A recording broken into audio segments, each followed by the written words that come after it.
মই জানিছিলোঁ তুমি আহিবা। দুজন শৈশৱৰ বন্ধু আছিল। তেওঁলোকে একেলগে স্কুলত আৰু কলেজত পঢ়ি দুই দেশ মাতৃৰ সেৱাৰ বাবে সৈন্যবাহিনীত ভৰ্তি হ'ল।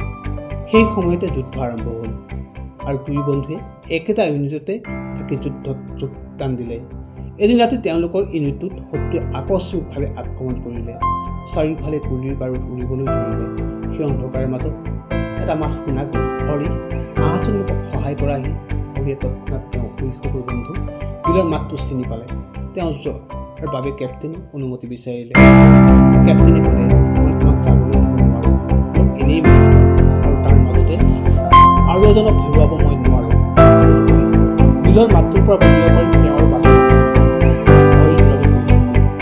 আকৌ এবাৰ সেই মাতটো তেওঁ শুনিবলৈ পালে, হৰি তুমি মোক সহায় কৰাহি। হৰি মনে মনে ৰ'ল, কাৰণ কেপ্টেইনে আগৰ এবাৰ তেওঁৰ অনুৰোধ প্ৰত্যাখ্যান কৰিছে। বাৰে বাৰে তেওঁৰ মাতটো শুনা গ'ল। হৰিয়ে নিজকে ধৰি ৰাখিব নোৱাৰিলে।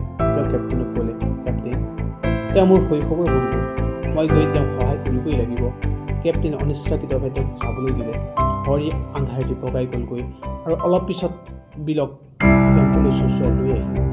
তেওঁলোকে দেখিলে যে বিল ইতিমধ্যে মৃত্যুমুখত পৰিছে।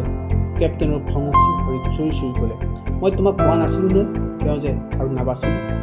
এওঁ মৰিল আৰু তুমিও মৰিলাহেঁতেন। মই এজন সৈনিকক হেৰুৱালোহেঁতেন। তুমি ভুল কৰিছা। হৰিয়ে উত্তৰ দিলে, কেপ্টেইন মই ঠিকেই কৰিলোঁ। মই বিলৰ ওচৰ পাওঁতে বিল জীয়াই আছিল আৰু তেওঁ শেষৰ কথাষাৰ আছিল, হৰি মই জানিছিলোঁ তুমি আহিবা।